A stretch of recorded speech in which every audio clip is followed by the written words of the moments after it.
Je voudrais lire quelques paroles des Écritures ce soir. Lorsque le chœur a été chanté, This is the Tag, ceci est le jour, j'ai pensé à Néhémie, Néhémie chapitre 8, Néhémie chapitre 8 du verset 9. Ici il est écrit, alors Néhémie qui était gouverneur et le sacrificateur Esdras, le scribe, ainsi que les Lévites qui enseignaient le peuple, dire à tout le peuple. Ainsi que les Lévites qui enseignaient le peuple, dire à tout le peuple. Ce jour est consacré au Seigneur, est saint pour votre Dieu. Ne vous affligez pas et ne pleurez pas, car tout le peuple s'était mis à pleurer en entendant les paroles de la loi. Verset 10. Puis il poursuivit. Allez, mangez des mets succulents et buvez des boissons douces et faites part de vos festins à ceux qui n'ont rien préparé, car ce jour est saint pour notre Dieu. Ne vous affligez donc pas, car la joie du Seigneur est votre force. Verset 11. Les Lévites calmèrent ainsi tout le peuple en disant,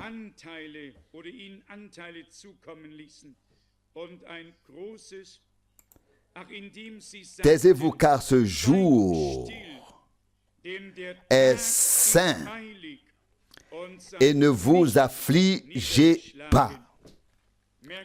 Remarquons de quoi il s'agit. Le jour que le Seigneur a fait, lui est saint. Ne vous découragez pas, ne vous affligez pas, ne regardez pas encore à ce qui n'est pas visible, mais regardez à l'invisible, comme si nous le voyions, car il est fidèle et il réalisera toutes les promesses qu'il a faites. Il tiendra ses engagements. Le ciel tombera plus tôt que sa parole me trompe. Oui, le ciel et la terre passeront, mais la parole de Dieu demeure éternellement. Il y a eu des jours particuliers, des moments particuliers avec Israël, parmi le peuple de Dieu, et bien sûr au cours de l'histoire de l'Église du Nouveau Testament. Et celle-ci est également une génération particulière, un moment particulier, un temps particulier où les prophéties bibliques s'accomplissent. Nous le voyons également aujourd'hui avec Israël. Jusqu'à récemment, Israël avait encore un grand ami dont la parole pesait dans la balance. Et récemment, nous avons vu que là aussi, l'amitié touchait à sa fin, afin que ça accomplisse l'Écriture, comme il est écrit dans le prophète Zacharie, et cela au chapitre 12 et 14, chapitre 12, verset 3. En ce jour-là, je ferai de Jérusalem une pierre pesante pour tous les peuples. Tous ceux qui voudront la soulever se blesseront infailliblement en la soulevant. Quand tous les peuples de la terre se rassembleront contre la ville. La parole de Dieu le dit ici et le prédit. Et il en sera ainsi à la fin. Israël sera laissé seul, mais pas isolé, pas seul. C'est justement à ce moment précis que Dieu combattra pour Israël et mettra fin à tout ce qui s'y passe.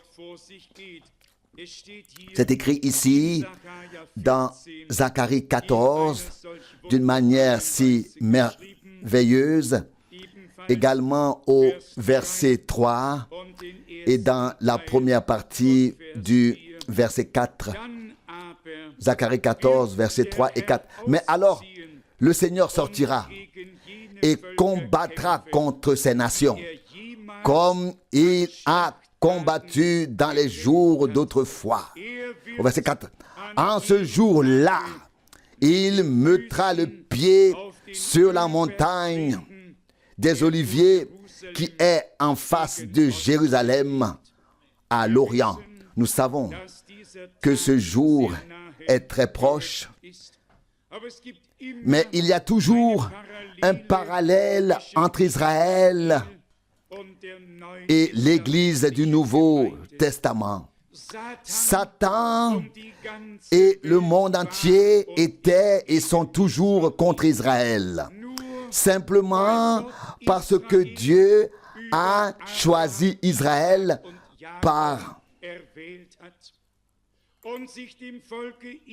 ou alors à travers Abraham, Isaac et Jacob, et s'est révélé au peuple d'Israël, et que les Écritures ne parlent pas du Dieu de l'Allemagne ou du Dieu de l'Amérique, mais comme beaucoup l'ont dit des milliers de fois, 6000 fois, dans la Bible, il est écrit « Le Dieu d'Israël ».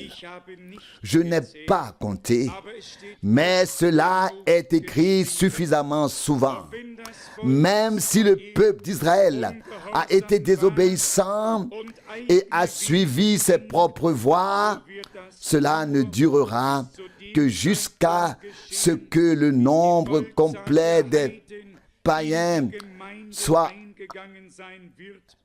la totalité des nations soit entrée dans l'Église. Puis Dieu se tournera à nouveau vers le peuple d'Israël. Revenons à la parole dans Néhémie. C'est le jour que le Seigneur a fait. Ne soyez pas tristes, mais mangez des mets succulents. Ne vous affligez pas, car la joie du Seigneur est votre force. Néhémie 8, verset 10. Tout le peuple a entendu et reçu la parole du Seigneur et a été très impressionné. Nous aussi, nous sommes réunis pour écouter la parole de Dieu. Ces derniers jours, j'ai reçu de nombreux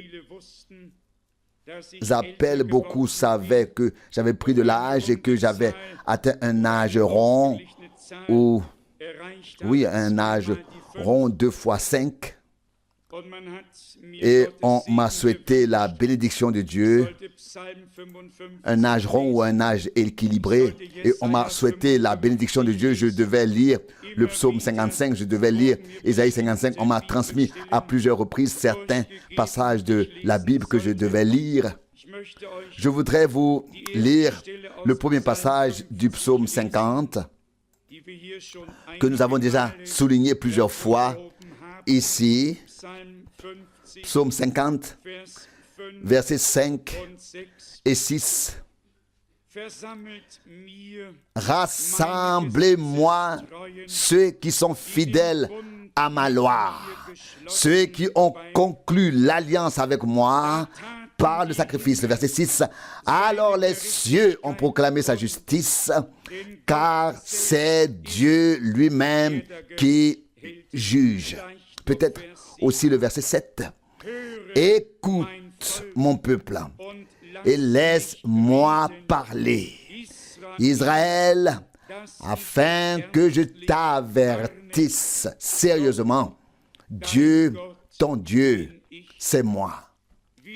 Nous sommes ici réunis en tant que peuple de la Nouvelle Alliance pour écouter la parole de Dieu et nous rappeler ce qui nous a été donné par Golgotha. Bien-aimés frères et sœurs dans le Seigneur, chers amis, si nous pouvions aujourd'hui revivre Golgotha dans toute sa fraîcheur, en découvrir la signification et les effets divins, alors la joie serait dans la maison de Dieu et nous pourrions chanter la victoire de Dieu dans les tentes des justes. Dimanche à Zurich, j'ai fait référence à Genèse 14, lorsque le Seigneur, appelé Melchisédek, roi de Salem, prit du pain et du vin et alla à la rencontre d'Abraham pour célébrer le repas avec lui. Qu'était-ce donc? Il est allé pour fêter la victoire que Dieu avait donnée à Abraham sur toutes les forces ennemies, sur tous les rois qui s'étaient rassemblés là-bas. D'abord, Dieu a donné la victoire, puis le Seigneur est allé fêter, célébrer le repas avec Abraham. À ceux qui ne savent pas encore qu'il s'agissait vraiment du Seigneur, nous le lirons dans le chapitre 7 de l'Épître aux Hébreux. Les théologiens disent qu'il s'agissait d'un roi païen inconnu. Non, ce n'était pas un roi païen inconnu, c'était le roi de la justice, le roi de Salem. Je lis Hébreux 7 à partir du verset 1. Ce Melchisédek, roi de Salem, sacrificateur du Dieu très haut, alla à la rencontre d'Abraham lorsqu'il revenait de la défaite des rois et le bénit. En échange, Abraham lui donna la dîme de tout le butin. Tout d'abord, si l'on traduit son nom, il est roi de justice, mais aussi roi de Salem, ce qui signifie roi de paix.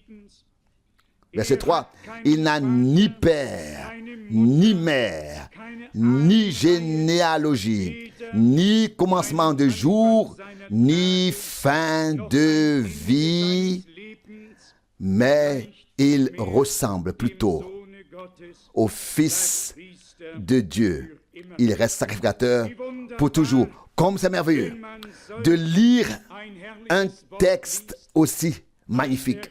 Lorsque le Seigneur alla à la rencontre d'Abraham, il n'était pas encore venu dans la chair. Il ne s'était pas encore fait chair. Il n'était pas encore manifesté comme fils de Dieu dans la chair. Il n'avait ni père, ni mère, ni commencement, ni fin. Mais ensuite, il a renoncé à sa divinité. Il s'en est dépouillé et renoncé à sa gloire et s'est fait homme pour le bien des hommes, afin de nous ramener à la condition divine. Il est roi de Salem, roi de la paix, roi de la justice. Mes chers amis, il est parti pour fêter la victoire. J'ai pensé au repas du soir que nous aurons, si Dieu le veut, demain, et en relation avec cela, à la grande victoire de Golgotha. Mes chers amis, nous devons nous rappeler ce qui s'est réellement passé là-bas, afin que nous puissions être aidés. Nous entendons parfois, et Frère Rousse l'a déjà si bien dit, que nous ne venons pas seulement ici, nous voulons être impliqués. Nous voulons être dans la chose. Nous voulons suivre, que ce soit pour chanter, prier ou proclamer la parole. Nous voulons y participer. Et je crois que Dieu y veillera. J'ai lu aujourd'hui un passage des Actes des Apôtres que nous connaissons tous très bien. Et j'ai pensé à l'impact qu'a eu la prédication la plus simple, telle qu'elle est apportée dans les Actes des Apôtres au chapitre 10, verset 39. Pierre parle ici, poussé par l'Esprit de Dieu. Actes des Apôtres 10, verset 39. Et nous sommes témoins de tout ce qu'il a accompli dans le pays des Juifs et à Jérusalem. Ils l'ont alors crucifié et mis à mort. Verset 40. Mais Dieu l'a ressuscité le troisième jour et l'a fait apparaître visiblement. Verset 41. Non pas à tout le peuple, mais à nous, les témoins choisis d'avance par Dieu, qui avons mangé et bu avec lui après sa résurrection d'entre les morts. D'entre les morts. Verset 42. Et il nous a ordonné d'annoncer au peuple et de témoigner que c'est lui qui est le juge désigné par Dieu pour les vivants et les morts. Verset 43. Tous les prophètes rendent témoignage à son sujet, disant que quiconque croit en lui recevra le pardon des péchés par son nom. Une prédication très courte. Et savez-vous ce qui s'est passé ensuite? Au verset 44. Tandis que Pierre parlait encore ainsi, le Saint-Esprit descendit sur tous ceux qui entendaient sa prédication. Comment ont-ils dû réagir? Comment ont-ils dû participer, suivre? Bien sûr, nous admettons qu'à l'époque, toute cette affaire était encore fraîche dans la mémoire du peuple.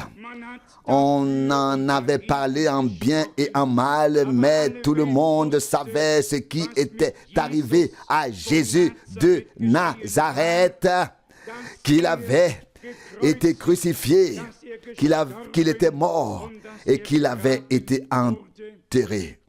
Et puis, il y avait aussi ceux qui pouvaient témoigner qu'il était ressuscité. Les incroyants pouvaient également témoigner de la première partie, car ils l'avaient craché, ils l'avaient raillé et crucifié. Ils s'étaient moqués de lui et avaient dit: dis-nous, devine qui t'a frappé, dis-nous.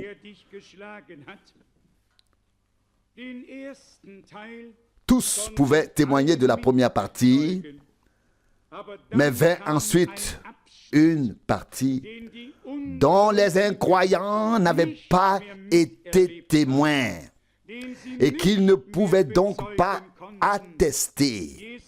Et Jésus dit aux siens: vous êtes mes témoins. Et Pierre développe cette parole ici et écrit, verset 40, « Mais Dieu l'a ressuscité le troisième jour et l'a fait apparaître. » Verset 41, « Non pas à tout le peuple, mais à nous, les témoins choisis d'avance par Dieu, qui avons mangé et bu avec lui après sa résurrection d'entre les morts. »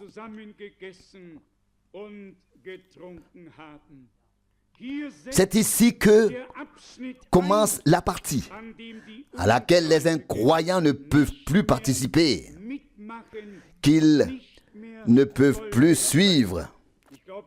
Je crois que c'était mercredi soir, lorsque frère Rousse a mentionné ici pendant l'heure de prière que toute la chrétienté célèbre Noël d'une manière ou d'une autre.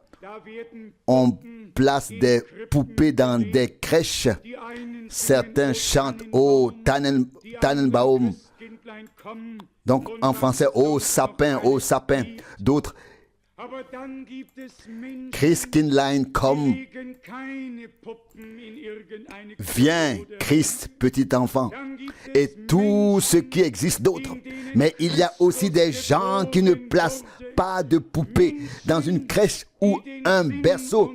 Il y a aussi des gens en qui Christ est né, des gens qui ont compris et expérimenté le sens et le but de la venue de Dieu parmi les hommes, à savoir engendrer la race divine,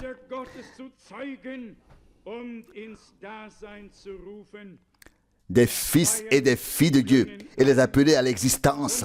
Tout le monde peut faire la fête, et le christianisme semble aussi savoir quand allumer une bougie pendant la période de l'Avent, et quand allumer la deuxième, la troisième et la quatrième. Tout le monde le sait. Mais qui sait et qui a rencontré réellement le Christ ressuscité? Qui a fait une expérience avec le Seigneur? Jésus a dit, encore un peu de temps et le monde ne me verra plus, mais vous me verrez, car je me révélerai à vous. Le monde ne me verra plus. Mes chers amis, nous voulons voir Jésus. Ça, c'est la raison pour laquelle nous sommes ici aujourd'hui et ces jours-ci. Nous ne voulons pas seulement entendre et recevoir l'enseignement par la parole. Nous voulons avoir une rencontre personnelle avec la parole faite chair. Nous aimerions voir Jésus. Nous aimerions l'expérimenter, en faire à nouveau l'expérience, afin que le reste du doute soit dissipé et que nous le voyions comme le ressuscité parmi nous. On m'a donné le verset 7 du psaume 55 à lire.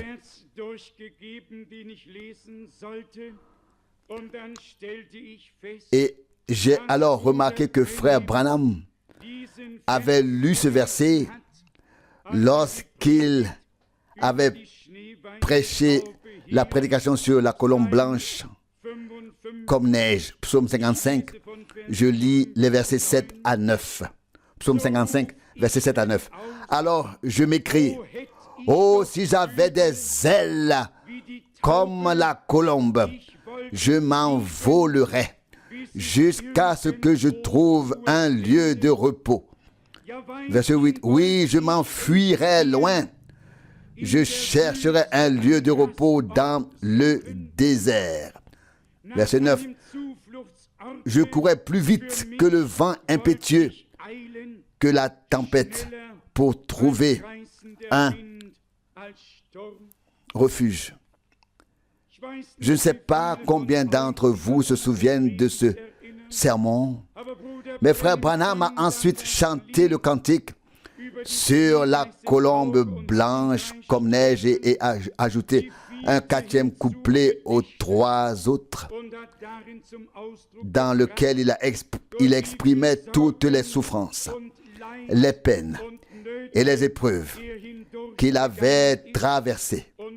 Et il aspirait à rentrer chez lui. Il aspirait à être enlevé de tout ce qu'il avait rencontré ici et à être auprès du Seigneur. Auprès du Seigneur. Et je crois que nous aussi, nous vivons tous des heures et des jours où les choses ne se passent pas comme nous le souhaiterions. Et alors nous aussi, nous souhaitons avoir des ailes pour pouvoir fuir tout cela et trouver la paix quelque part, comme l'exprime ici le psalmiste. C'est le cas pour nous tous, même si ce n'est pas toujours, mais quand même régulièrement. Verset 8, oui, je voudrais m'enfuir loin, chercher un lieu de repos dans le désert. Je pense alors aux paroles de David dans le psaume 139, au verset 7. Psaume 139 au verset 7. Où pourrais-je fuir loin de ta face si je m'en allais au bout du monde? Toi, ô Dieu, tu y serais. Et si je me cachais dans les enfers ou en enfer, là-bas ta main me conduirait aussi. Où pouvons-nous aller loin de la face de Dieu?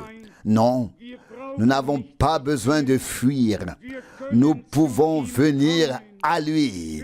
Nous n'avons pas besoin de chercher le repos ailleurs. Ici, nous pouvons le trouver. Il y a un repos pour le peuple de Dieu.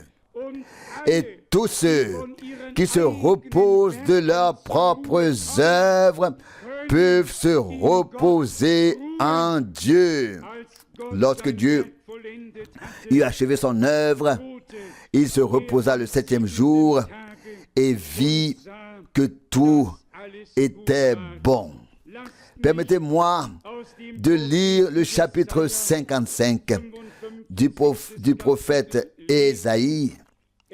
C'est une parole merveilleuse et je crois que certains de nos frères et sœurs qui étaient à Karaganda lors de la dernière réunion savent que c'était le texte principal. Mais comme le chiffre 55, 2 fois la grâce, est si pertinent pour moi, je l'ai relu. J'ai été fortifié et rafraîchi par la parole du Seigneur. Et le dernier verset d'Ésaïe 54 m'a été soudainement donné par le Seigneur, m'a été rendu vivant lorsque les premières attaques massives ont été lancées. Et je me suis vraiment senti comme David l'a exprimé. Seigneur, où dois-je aller? Que puis-je ou que dois-je encore faire? Je me souviens, psaume 139, 7, je me souviens qu'une voix douce et calme, inaudible, m'a soudainement poussé à ouvrir Ésaïe 54 et à lire le verset 17. Ésaïe 54, verset 17. Aucune arme forgée contre toi ne prévaudra, et toute langue qui s'élèvera contre toi en sera condamnée. Toute langue mensongère, c'est l'héritage des serviteurs du Seigneur et la justice que je leur accorde, dit le Seigneur. Ainsi parle le Seigneur. Cela a été et est et restera pour moi un très grand réconfort. Dieu veille sur sa parole. Il veille sur nous qui y croyons et qui la portons. Et si nous pouvons déjà faire le bilan de ces derniers jours, nous pouvons témoigner à nouveau à quel point le Dieu miséricordieux a déployé ses ailes au-dessus de moi dans la détresse. Il y a eu beaucoup de vols, plus que durant n'importe quelle autre année, et pourtant tout s'est bien passé.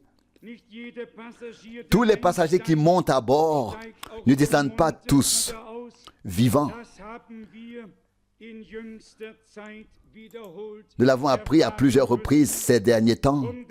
Et pourtant, nous pouvons témoigner que la main de Dieu était avec nous, que le Seigneur a ouvert les portes et les portails. Et puisque nous en sommes là, et que mes pensées me ramènent quelques années en arrière, c'était probablement en 1974, en 1974, alors que j'étais assis dans mon bureau au 7 de la rue Lest, le dos tourné vers le mur et mon côté droit face à la fenêtre. Le vol vers l'Inde et le voyage à travers tout le pays étaient donc fixés et le départ était prévu pour lundi. Et j'étais assis là, c'était quoi, jeudi ou vendredi? Probablement jeudi. Et tout à coup, comme venant du ciel, la voix du Seigneur, comme vous entendez ma voix maintenant, annule le vol pour l'Inde. Oh, je l'ai certainement déjà raconté 2 ou 3 fois quelque part comme témoignage. Chaque fois que la voix du Seigneur se fait entendre, on sursaute. On ne peut expliquer à personne d'autre ce que cela signifie. Je suis immédiatement sorti du bureau. Je suis monté dans ma voiture, je me suis rendu à la forêt et j'ai prié tout en disant, Seigneur, oui, peut-être. Ce vol est peut-être un autre. Et j'ai dit au Seigneur, les salles sont louées et je veux tenir ma parole et ne pas décevoir les frères et sœurs, etc., etc. Le Seigneur soit mon témoin. Il était peut-être 11h15, je n'ai pas regardé l'heure, quand la voix du Seigneur s'est fait entendre pour la 2e fois. Annule le voyage en Inde. Vous l'avez lu dans les journaux à l'époque. Les 96, les 96 passagers qui étaient montés à bord et devaient voler de Bombay à Madras ont brûlé dans les airs. Et mon nom figurait sur la liste des passagers. J'ai reçu un appel de l'Express de Cologne, c'est-à-dire du bureau, et on voulait se renseigner à mon sujet, car mon nom figurait sur la liste où était-ce une autre fois. Quoi qu'il en soit, mon nom y figurait. J'avais une réservation ferme pour ce vol et voici que le Seigneur m'a dit, annule ton voyage en Inde. Si nous voulions aujourd'hui rendre témoignage, nous pourrions témoigner de beaucoup de choses que Dieu a faites. Comment il a préservé, comment il a conduit et dirigé. Passons maintenant à Ésaïe 55, où sont exprimés les désirs et les aspirations de nos cœurs et où nous nous sentons également interpellés. Ésaïe 55, versets 1 à 3. Vous tous qui avez soif, venez aux eaux, et vous tous qui n'avez pas d'argent, venez acheter et mangez. Venez acheter sans argent et sans rien payer du vin et du lait, etc., etc. Vous pouvez lire ici le verset 3. Peut-être pouvons-nous encore le lire ensemble. Oui, le verset 2 aussi. Tout cela est trop précieux. Verset 2. Pourquoi dépenser votre argent pour ce qui n'est pas du pain et votre salaire pour ce qui ne rassasie pas? Écoutez-moi donc, et vous mangerez ce qui est bon, et votre âme se délectera de mets succulents. Verset 3. Prêtez-moi l'oreille et venez à moi. Écoutez et votre âme vivra. Car je veux conclure avec vous une alliance éternelle. Réalisez les promesses de grâce irrévocables faites à David. Une parole merveilleuse.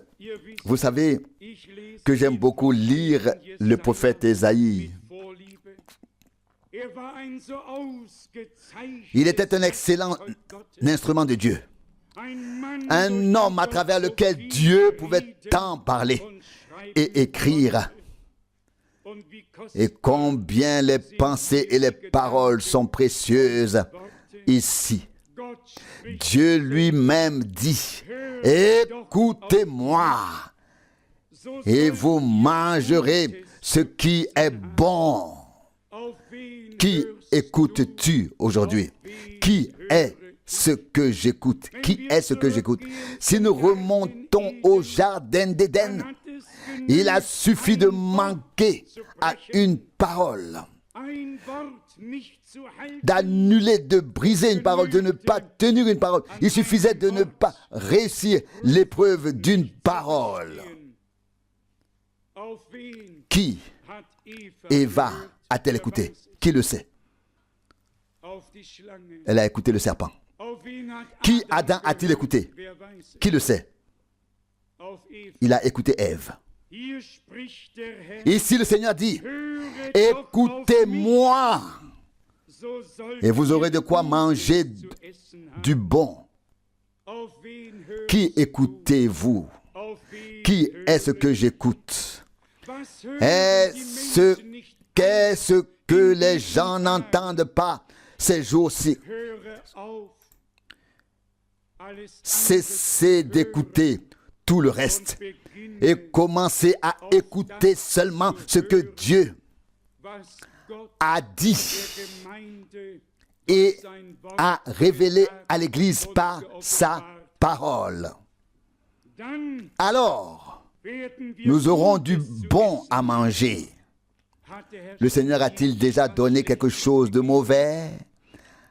Il dit, vous qui êtes mauvais et qui savez donner de bonnes choses à vos enfants, à combien plus forte raison votre Père céleste ou donnera-t-il de bonnes choses à ceux qui les lui demandent? Écoutez-moi donc. Ne voulons-nous pas tous le dire maintenant, chacun pour soi, au Seigneur? Mon Dieu, à partir d'aujourd'hui, fais que je n'écoute que toi, que j'écoute seulement ce que tu me dis à travers ta parole. Être vraiment cohérent. Car je vous le dis, le diable a déjà parlé à travers certaines personnes pieuses. Et plus les gens sont pieux, plus il peut par eux causer de dégâts. À travers eux, causer de dégâts. J'ai sélectionné 3 passages de la Bible pour ceux qui disent, par exemple, quiconque confesse que Jésus est le Fils de Dieu est issu de Dieu. est de Dieu. Et si je vous lisais les 3 passages de la Bible où les démons à l'époque de Jésus ont prononcé cette phrase, que diriez-vous alors? Je les ai déjà notés. Il ne suffit pas d'une confession des lèvres, hein? Il faut aussi une révélation divine. Lorsque les Saintes Écritures parlent du Fils de Dieu, elles nous disent aussi qui il est, à savoir le Père éternel, le Prince de la paix, etc. Ésaïe 9, verset 5. L'alpha et l'oméga, le premier et le dernier. Il n'y a pas d'autre Dieu en dehors du Seigneur des armées. Écoutez-moi donc et vous mangerez ce qui est bon. Et votre âme, verset 2, se délectera de mets succulents. Ésaïe 55, 2. Ève s'est retrouvée dans la détresse parce qu'elle a écouté le serpent. Adam s'est retrouvé dans la détresse parce qu'il a écouté Ève. Et nous sommes retrouvés dans une grande détresse parce que nous avons écouté les autres et non Dieu. C'est pourquoi le message a été transmis. C'est pourquoi Dieu a envoyé un prophète pour nous ramener maintenant à la parole de Dieu. Et maintenant, nous ne devons plus écouter et avoir les oreilles qui démangent, mais être prêts à entendre seulement la parole de Dieu. Nous l'avons lu dans Néhémie, lorsque le peuple est revenu de la captivité babylonienne, il n'y a plus eu d'interprétation. La parole de Dieu a été lue et le temple a été reconstruit. Néhémie 8, verset 1.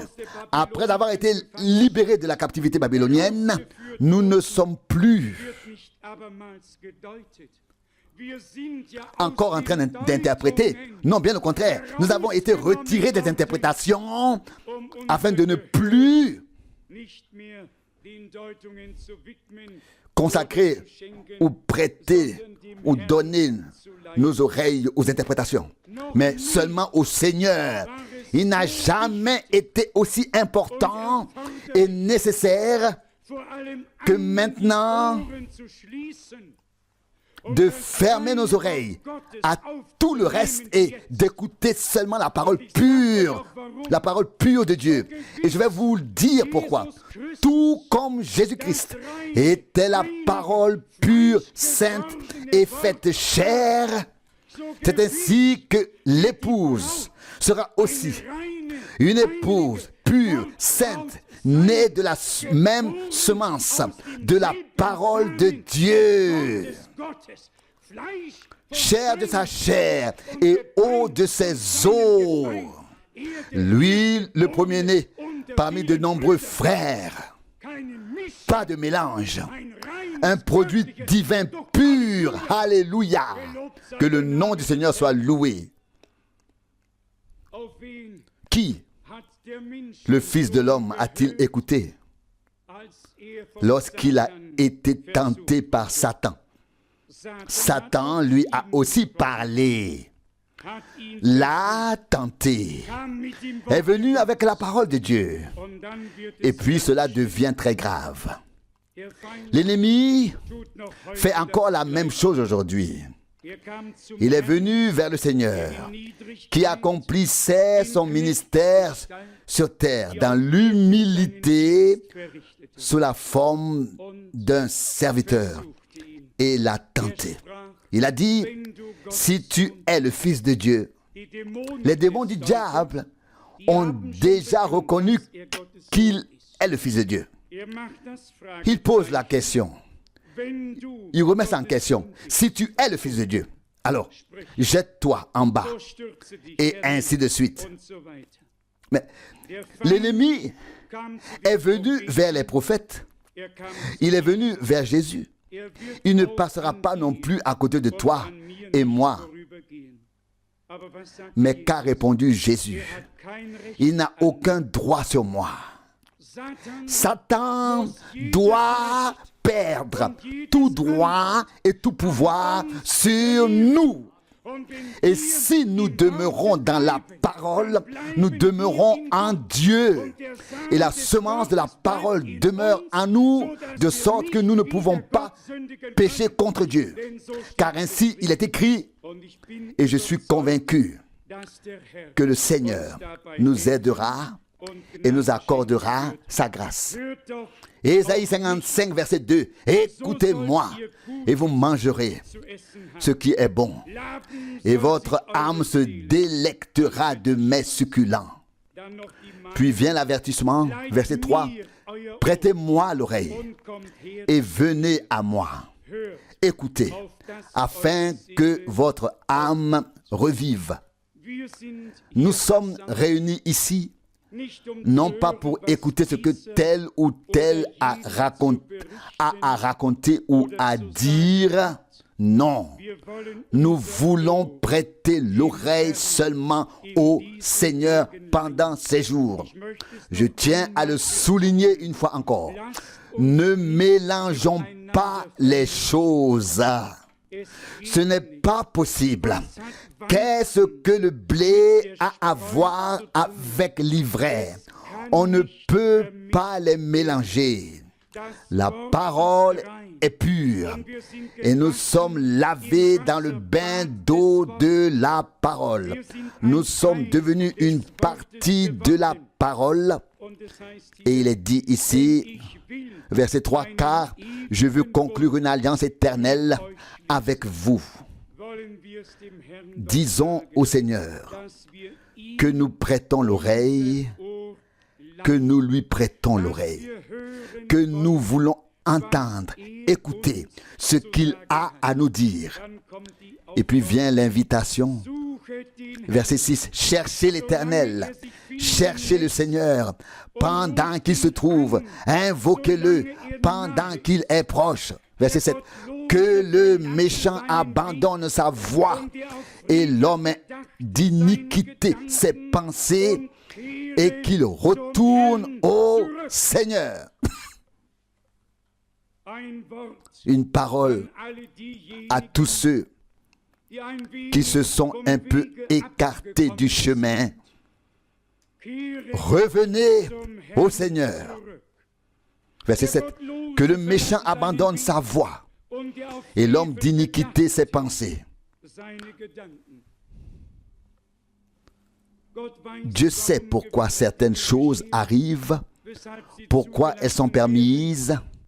Mais voici ce qui est écrit ici. Verset 7. Que le méchant abandonne sa voie et l'homme d'iniquité ses pensées. Le Seigneur ne dit pas, je te donne un délai de réflexion, tu as encore une semaine, tu as encore un an, et ensuite nous pourrons en reparler. Le Seigneur dit, aujourd'hui, si vous entendez sa voix, n'endurcissez pas vos cœurs. Dieu n'a encore rien dit au sujet de demain. Aujourd'hui, si vous entendez sa voix, le verset 7, que celui qui a l'intention de commettre l'iniquité abandonne ses pensées et revienne au Seigneur afin qu'il ait pitié de lui et à son Dieu, car il pardonne abondamment.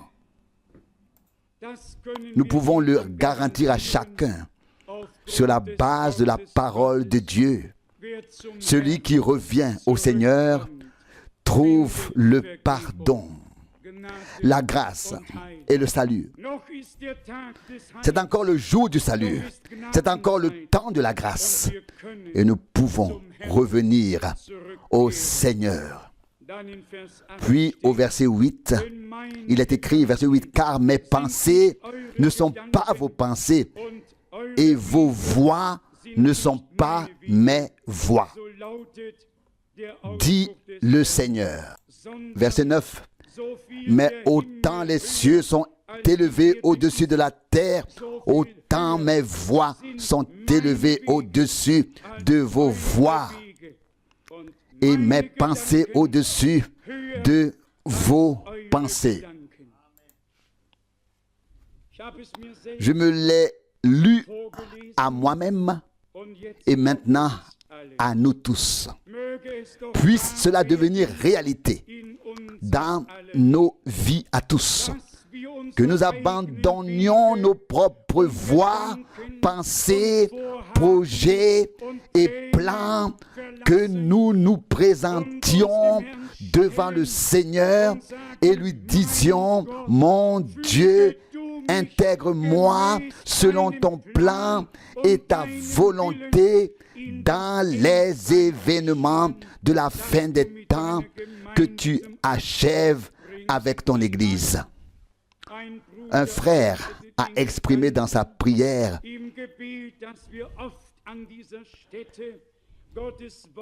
la pensée que nous avons souvent entendu la parole de Dieu en ce lieu et que nous avons été bénis.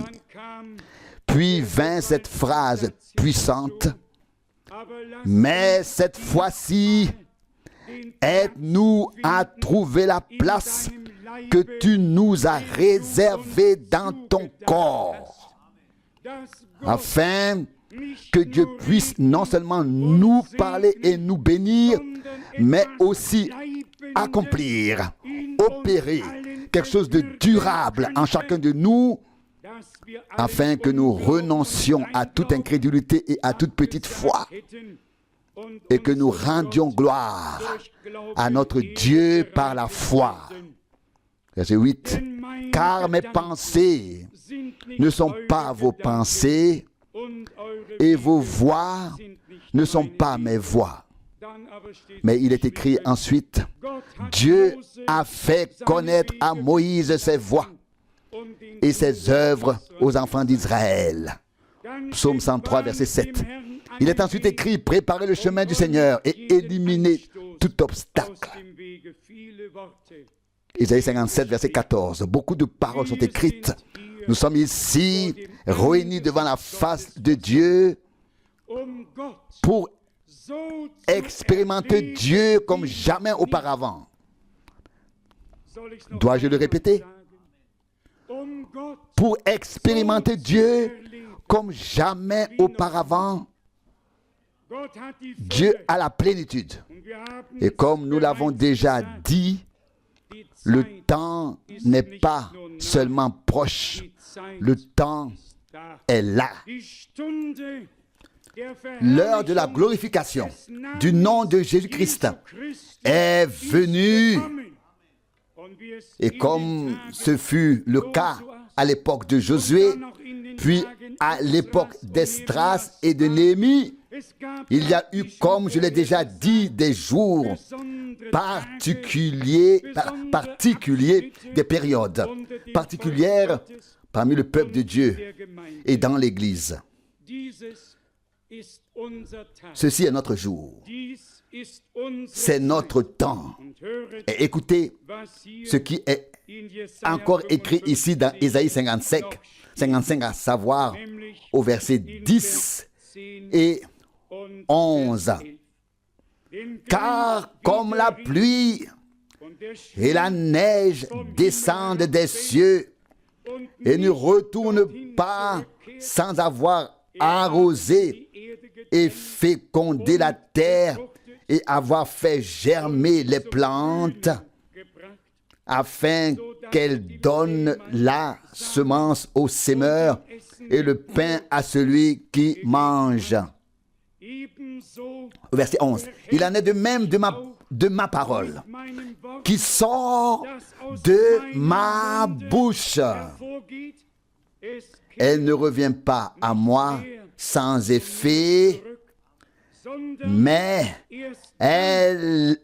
seulement quand elle l'aura accompli ce que j'ai voulu et réalisé ce pourquoi je l'ai envoyé. Dieu a envoyé sa parole et les a guéris. Psaume 107, verset 20. Toutes les interprétations nous avaient rendus malades.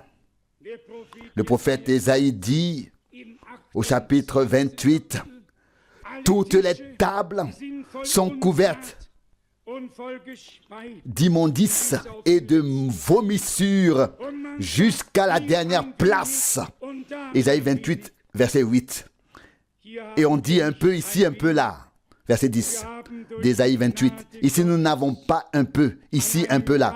Par la grâce de Dieu, nous avons pu prendre place à une table pure, non pas là où les hommes ont donné ce qu'ils avaient eux-mêmes un peu digéré, mais qu'ils n'ont pas pu avaler eux-mêmes entièrement. Non. Le Seigneur a préparé une table devant nous. Nous sommes à la table du Seigneur lui-même. Et pour prendre la nourriture, la parole révélée de Dieu, la manne fraîche, afin que notre âme revive. Dans ce lieu, nous ne lisons pas beaucoup les sermons de frère Branham, mais nulle part ailleurs autant de sermons ne sont exposés qu'ici. Et tous lisent les sermons, tous s'y plongent et tous sont nourris spirituellement. Je l'ai déjà dit assez souvent, il n'y aura pas de malentendu au sein du message si les prédicateurs avaient laissé les sermons tels qu'ils avaient été prononcés et n'avaient pas sorti les choses de leur contexte pour les interpréter et les réinterpréter.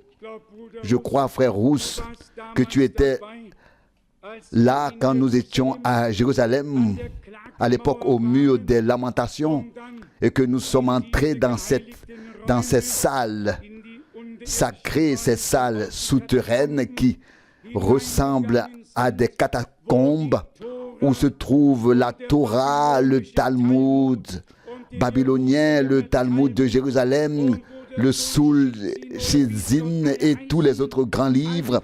Il y a l'interprétation et il y a l'interprétation. Donc, et l'autre est l'interprétation des interprétations. Et j'ai secoué la tête et nous tous qui étions là-bas aussi. On n'a pas seulement la Torah. Là-bas, ils ont le Talmud et celui-ci a dit ceci, celui-là a dit cela. Et personne ne sait plus ce que Dieu a réellement dit. Parce que tant de gens ont pensé devoir en quelque sorte aider Dieu.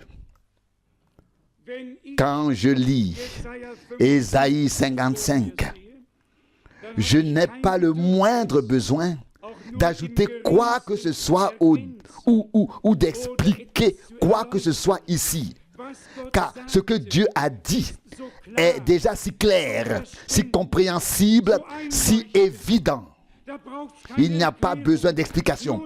Il suffit de croire et de vivre et d'expérimenter et de remercier Dieu de nous parler. Il n'y aurait vraiment pas de division, pas de divergence, comme c'est le cas aujourd'hui. Si tout le monde était resté fidèle à la parole et si chacun avait laissé les choses telles qu'elles étaient. Prenons cela à cœur et espérons que d'autres le feront aussi, afin de ne plus prêter l'oreille ici et là, mais de la mettre à la disposition du Seigneur. Prêtez-moi votre oreille et venez à moi, pas vers un prédicateur, pas vers quelqu'un qui a des révélations spéciales. Venez à moi et votre âme se rassasiera de mes succulents. Écoutez-moi et vous aurez de quoi manger. Cherchez le Seigneur pendant qu'il se trouve. Invoquez-le pendant qu'il est proche. Ésaïe 55, verset 6. Nous avons entendu la parole de Dieu. nous voulons la mettre en pratique, la suivre. Mes pensées ne sont pas vos pensées. Vos voix ne sont pas mes voix. Ésaïe 55, verset 8. Et puis, comme la neige et la pluie ne reviennent pas, à moins qu'elles n'aient fertilisé la terre, afin que le semeur puisse semer, que la moisson puisse être récoltée et qu'il y ait du pain. Il en va de même pour la parole de Dieu. Elle ne revient pas à vide, sans effet. Elle accomplit, elle produit l'effet pour lequel elle a été envoyée par Dieu. Elle accomplit ce pourquoi Dieu l'a envoyée. Je l'ai déjà dit lors de la première réunion, la victoire de Golgotha est une réalité divine. Et nous pouvons déjà maintenant commencer à nous réjouir, à louer et à être heureux et à rendre gloire à Dieu, car une victoire parfaite s'est accomplie à Golgotha. Le vainqueur de Golgotha a vaincu la mort et l'enfer. Il vit et nous vivons avec lui. Tout le reste n'est que des épreuves, des choses que nous devons traverser. Ce que Dieu a fait en Christ est valable pour toute l'éternité. Et tout comme le Seigneur a célébré la victoire avec Abraham, qu'il célèbre la victoire de Golgotha avec nous et que nous la célébrions avec lui en ces jours, quand il a dit: chaque fois que vous mangez ce pain et buvez cette coupe, vous annoncez la mort du Seigneur jusqu'à ce qu'il vienne. Que voulait-il dire par là? À savoir, ce qui s'est produit par sa mort. Il est mort à notre place. Il a été meurtri, blessé, frappé pour nos péchés et martyrisé pour nos fautes. Le châtiment a été infligé sur lui afin que nous ayons la paix. Et par ses meurtrissures, nous sommes guéris. Lorsque nous proclamons Christ, le Christ crucifié, lorsque nous proclamons la mort de Jésus-Christ, nous ne nous arrêtons pas là. Nous témoignons également de sa résurrection. Il est vivant. Il n'est pas seulement mort. Il est ressuscité. Nous proclamons Jésus-Christ, le crucifié, le mort, l'enseveli, celui qui est descendu aux enfers, ressuscité des morts le troisième jour, et qui, avec ses disciples, s'est manifesté vivant pendant 40 jours avant de monter au ciel. Mes chers amis, demandons au Seigneur de venir parmi nous de manière surnaturelle pendant ces jours. Que vous le croyez ou non, nous avons déjà eu ici des réunions au cours desquelles des frères et sœurs ont vu un arc-en-ciel aux 7 couleurs.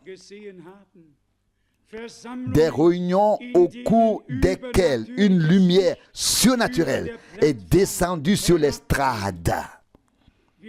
Nous avons déjà eu des réunions où la présence de Dieu s'est manifestée avec puissance. Et nous voulons demander ensemble au Seigneur de se pencher vers nous. Nous ne voulons pas dire comment. Nous pouvons lui dire: Seigneur, révèle-toi, descends dans la colonne de feu. Mais comment il le fait, lui seul le sait. Nous ne faisons que présenter nos prières devant le trône de la grâce de Dieu pour exprimer notre désir de le voir se révéler. de le voir se manifester. Nous sommes rassemblés devant sa face. Nous lui prêtons l'oreille. Nous lui donnons notre cœur et nous lui disons que nous sommes prêts à marcher dans ses voies, à nous conformer à sa parole et à l'honorer par la foi. Il dit, venez à moi et votre âme se rassasiera de mets succulents. Isaïe 55, verset 2. Je crois que Dieu nous donnera ces jours-ci une nourriture forte par sa grâce.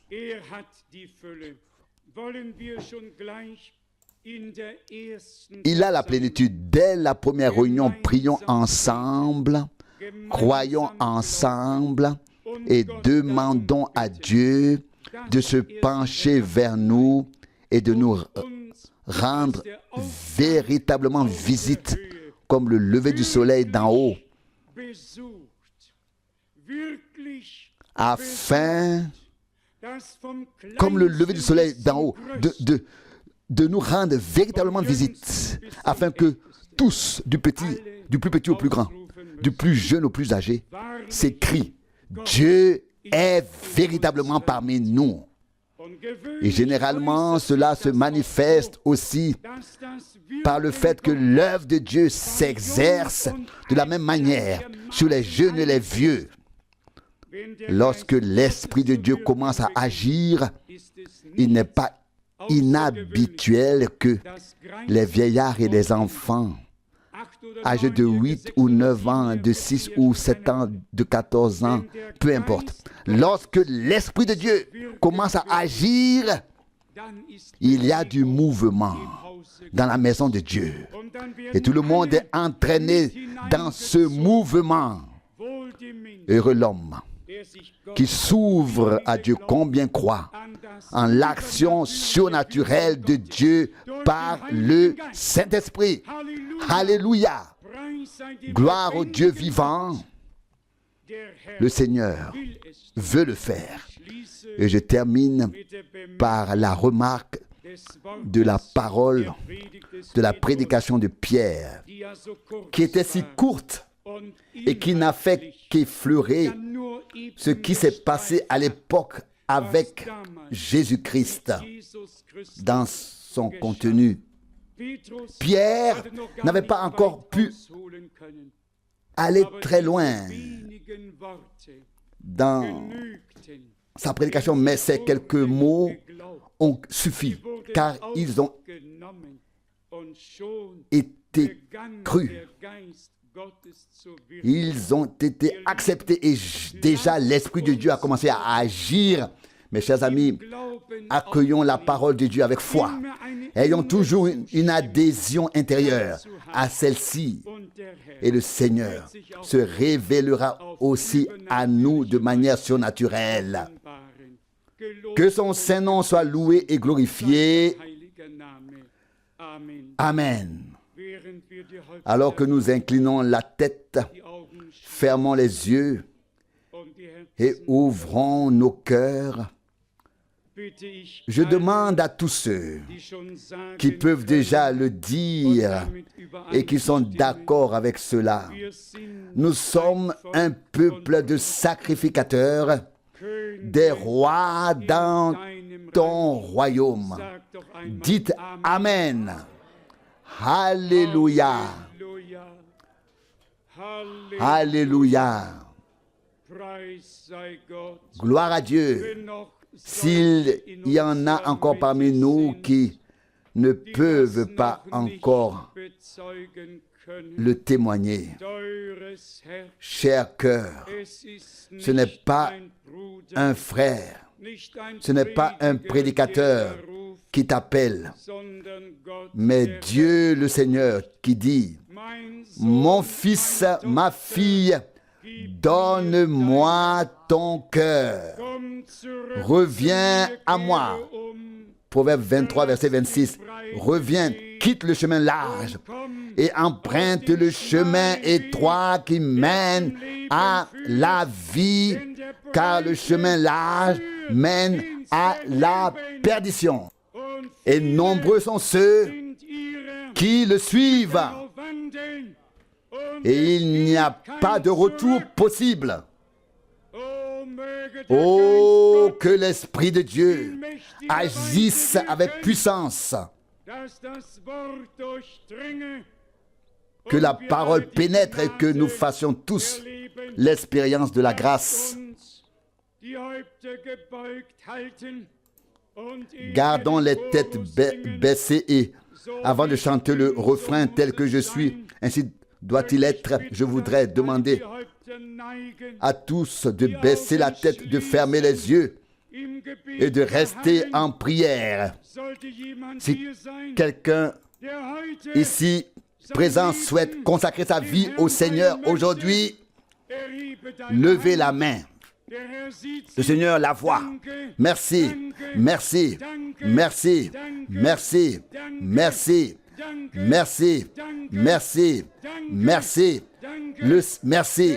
Le Seigneur le voit. Merci. Le Seigneur le voit. Merci. Merci. Merci. Que Dieu te bénisse, jeune homme.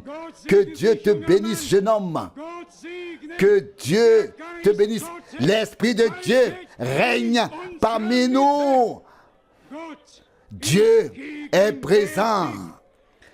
Il appelle les derniers à sortir. Les prières sont exaucées.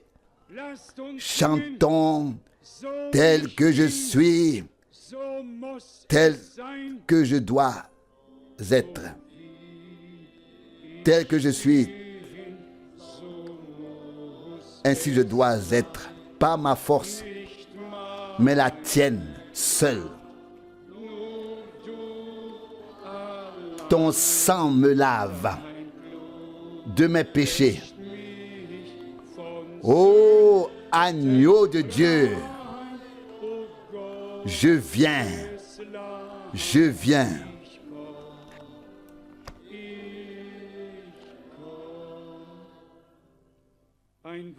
Une parole à tous ceux qui ont peut-être des difficultés avec certaines choses dont ils aimeraient se libérer et qui ont le sentiment que cela leur est tout simplement impossible.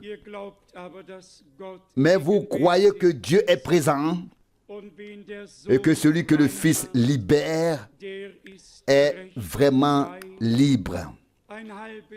Une demi-vie est une véritable torture. Entièrement pour Jésus. Entièrement pour Jésus. C'est ainsi que nous voulons traverser la vie. Il y a des gens qui sont destinés à passer par la porte étroite, à emprunter le chemin étroit qui mène à la vie. Pour pouvoir emprunter le chemin qui mène à la vie, le chemin étroit qui mène à la vie, le chemin large ne vous a apporté que détresse et chagrin, vous a presque plongé dans le désespoir. Pour ceux qui sont destinés au chemin étroit, le chemin large sera source de détresse et de misère. C'est pourquoi le Seigneur vous appelle. Et si certains d'entre vous ont encore des choses, des habitudes, des vices, quels qu'ils soient, dont vous sentez qu'il faut vous libérer, alors que toutes les dont vous sentez que vous avez besoin d'une délivrance, alors que toutes les têtes sont inclinées et tous les yeux fermés, levez la main avec la foi que Dieu vous aidera. Merci, merci, merci, merci. Dieu voit les mains, Dieu voit les cœurs. Jésus-Christ est là aujourd'hui pour aider, pour délivrer, libérer, pour révéler la victoire de Golgotha.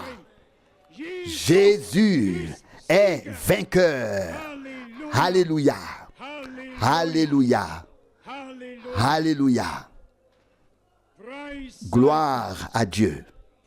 Gloire à Dieu. Père céleste, Seigneur notre Dieu, nous te remercions pour la puissante victoire et la bénédiction dans cette première réunion. Je suis faible et fatigué dans mon corps, mais fortifié et rafraîchi dans mon esprit. Je te remercie. Je te remercie tout particulièrement pour tous les nombreux jeunes qui ont levé la main pour te consacrer leur vie. Seigneur bien-aimé, nous te prions ensemble qu'ils prient tous jusqu'à ce qu'ils aient atteint la certitude du salut, jusqu'à ce que ton esprit leur témoigne qu'ils sont devenus enfants de Dieu. Ô Seigneur bien-aimé, accorde-nous aussi de tels moments de prière où les âmes naissent de nouveau, où ton Saint-Esprit descend, tombe, et où nous sommes baptisés du Saint-Esprit et où ta gloire peut se manifester en ce lieu. Seigneur Jésus, tu es le même et tu te témoigneras comme tel.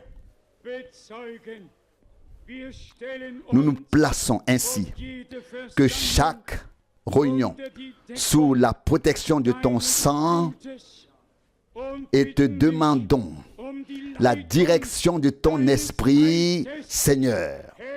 Que chaque cœur s'ouvre, qu'il n'y ait ici ni questionneur, ni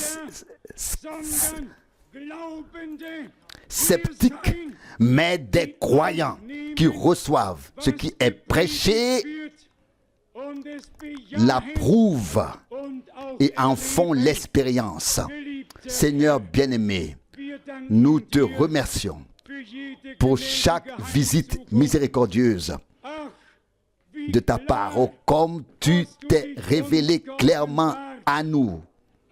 Dieu Tout-Puissant, tu es caché en Christ pour les uns, révélé pour les autres. Un mystère pour les uns,